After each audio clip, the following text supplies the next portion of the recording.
GPA and the ACT requirement. Right now I can tell you this, I think the highest, at least at OU, the highest GPA/ACT requirement is for engineering and business. For all other disciplines, it's usually less than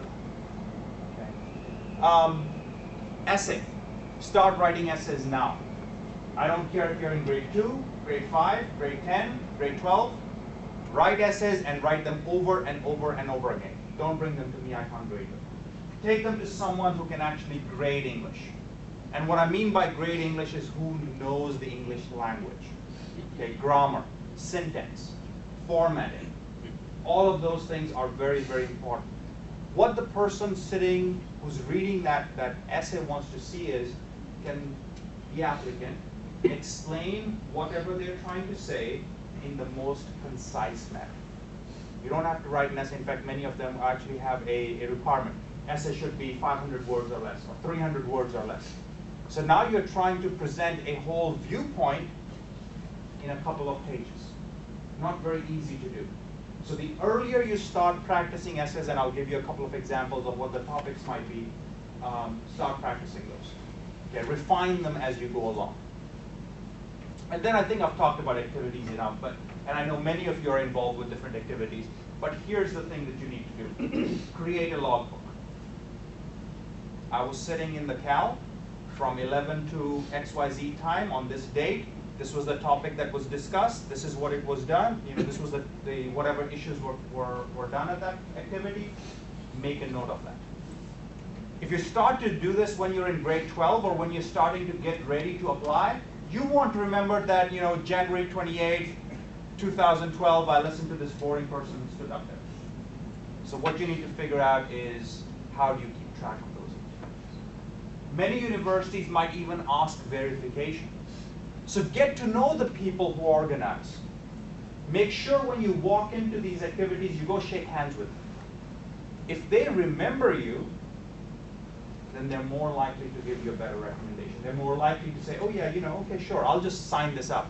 I don't have to go check my logs every time to see if Afan was there or not. Because I remember, Afan, whenever he entered the room, he always went and said hi. Very important. So keep a log of all the activities that you may do, and it doesn't matter if it's high school or even before. Yes, sir. So how do they keep the logbook? Is it like you make a folder and put some activity in one paragraph about what that activity was? Or? Well, I was talking to Nabil. I think most of you know who Nabil is. And one of the idea that he gave me, what I was actually telling Afan was to create a folder and just put things in there. But what he said he did was he created an Excel spreadsheet. And then whenever he had done with, you know, he put in like a date column, what the you know, it's CAL or whatever, and then, you know, 2 or 3 lines of what happened and time and stuff like that. And then what happens is, and I'm sure most of the high school students know this, that at some point, you know, you got to go to your teachers and say, you know, can you please give me a recommendation letter?